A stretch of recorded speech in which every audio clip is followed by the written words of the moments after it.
A equipe K ficou responsável por investigar dois temas. O primeiro deles consiste nas técnicas de impressão, onde buscamos compreender um pouco mais a respeito da impressão por jato de tinta, a impressão a laser e a técnica silkscreen.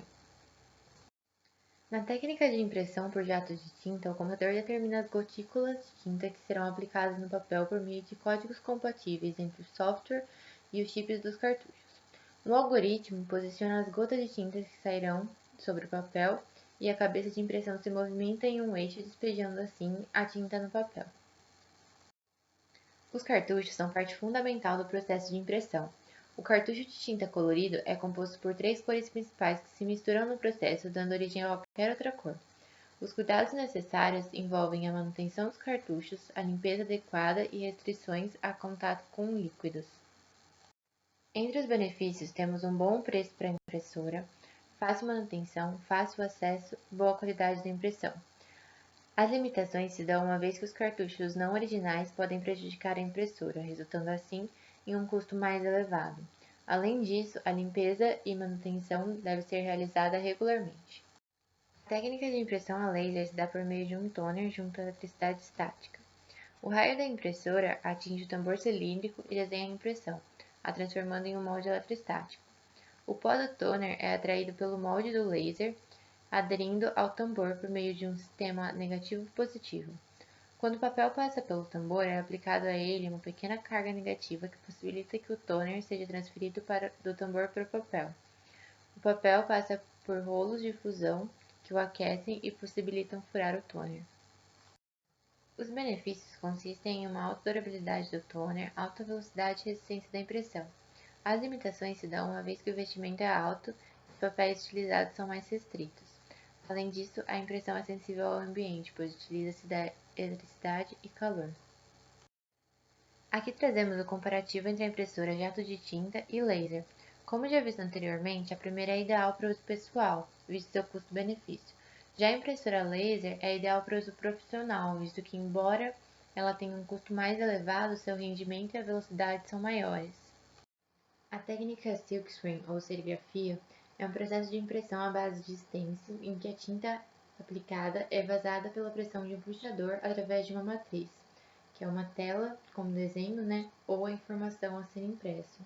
O arquiteto ele precisa compreender que essa técnica de impressão ela pode ser aplicada a uma vasta gama de materiais. No entanto, é recomendado que a imagem ou a informação a ser impressa não apresente tantas cores.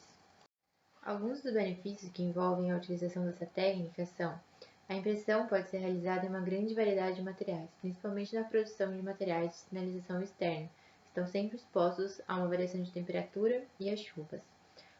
Os acabamentos são estáveis e de maior durabilidade. As cores são de alta cobertura e há uma maior facilidade na produção de tons. Além disso, os equipamentos a serem utilizados na produção apresentam uma alta qualidade e um baixo custo. Entre as limitações encontram-se: essa técnica não é indicada para impressões com uma grande variedade de cores, já que é necessário uma tela para cada cor de impressão, o que acaba encarecendo um pouco a produção. Por conta disso, se torna mais econômico se a fabricação da impressão nas peças for feita em grande quantidade. Nosso segundo tema investigado foi o processo de sinterização.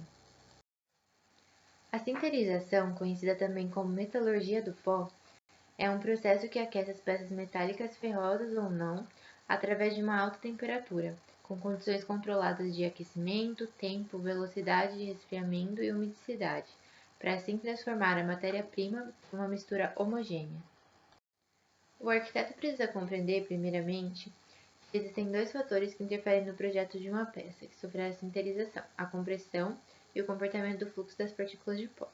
Ainda é necessário o cuidado com a forma desejada para a peça, já que existem algumas particularidades que prejudicam a retirada da mesma de sua forma. Destaca-se também que é necessário que as espessuras das paredes laterais tenham no mínimo 0,8 mm. Seu comprimento deve ser sempre proporcional à área de sua seção transversal. Além disso, as dimensões da peça sofrem influência do tipo de material escolhido e de suas características. Os custos da técnica são mais vantajosos em relação a outros métodos tradicionais quando produzidos em larga escala. Como no exemplo da tabela, que se deu por um estudo feito pelos graduandos da Universidade de São Francisco, evidencia que uma produção de 50.000 peças, a sinterização é mais vantajosa em relação à metalurgia tradicional, realizada em 15 dias e com um custo de R$ 5 cada peça. Os processos pelos quais a técnica necessita ser realizada são a obtenção do pó metálico, a compactação e a sinterização. No primeiro deles, existem diversos métodos que são utilizados para a obtenção do pó, sendo o mais comum o método da atomização, e entre eles também estão a eletrólise, trituração, pirólise e alguns outros métodos químicos. Para escolher o método correto, é preciso identificar que cada um gera uma característica específica no pó, como seu tamanho, distribuição e forma. Na segunda etapa, o pó é obtido por meio da compactação e ganha forma a partir da movimentação das funções inferior e superior, devido à pressão. Todo o processo é realizado a temperatura ambiente, a partir do que chamam solda fria. No terceiro processo, as peças que saem da prensa de compactação são os chamados compactados verde. Esses compactados, ou pó em molde, são aquecidos sem chegar no ponto de fusão do metal. Portanto, é na sinterização que se acaba com a porosidade das peças. No final do processo, as peças têm uma redução de suas medidas.